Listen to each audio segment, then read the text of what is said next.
Je suis Marie-Claire Daveux, je suis en charge de définir la stratégie développement durable et sa mise en œuvre au sein du groupe Kering, tant dans son volet environnemental, social, que tout ce qui est autour des innovations durables, pour s'assurer que la vision de François-Henri Pinault devient une réalité au sein de notre groupe.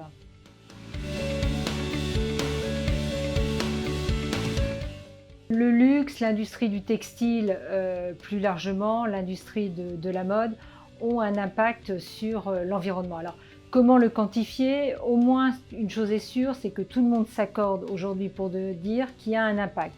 Cet impact, moi, je partagerai avec vous simplement deux chiffres. En termes de production de vêtements, nous avons doublé la production de vêtements depuis 15 ans et en émissions de tonnes de CO2, ça représente environ 2,1 milliards de tonnes de CO2 par an pour l'industrie de la mode, l'industrie du textile, soit 4% des émissions carbone.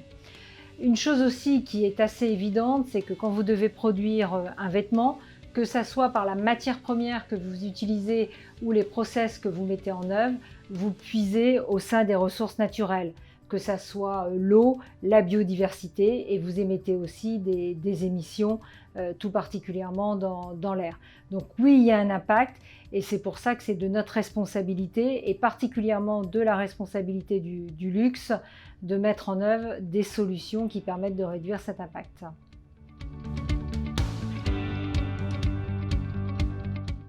La mode a engagé sa transition green depuis environ 2 ans. Le luxe a joué un rôle tout à fait particulier pour pousser ce sujet, le mettre en avant, participer à cette prise de conscience.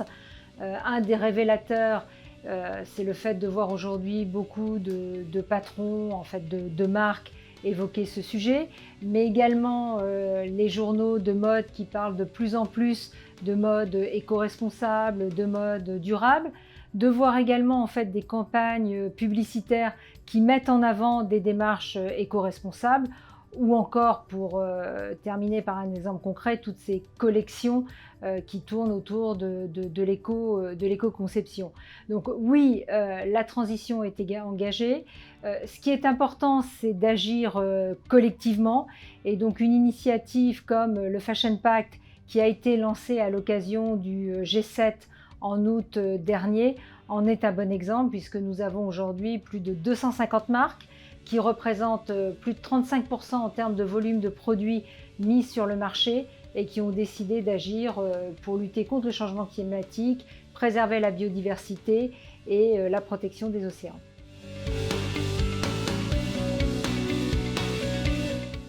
Alors, le secteur est déjà engagé dans une démarche éco-responsable.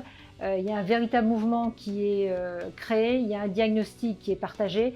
Maintenant, il faut passer à la vitesse supérieure pour la mise en œuvre des actions.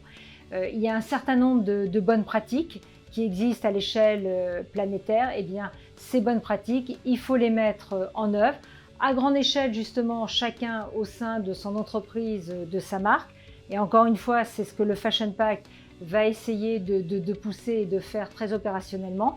Et puis à côté, il faut stimuler l'innovation durable, pour trouver de nouveaux matériaux, de nouveaux process, et puis aussi pousser de nouvelles thématiques comme l'économie circulaire, avec le recyclage, l'upcycling. Je suis profondément convaincue que tous ensemble, on arrivera justement à relever ces défis.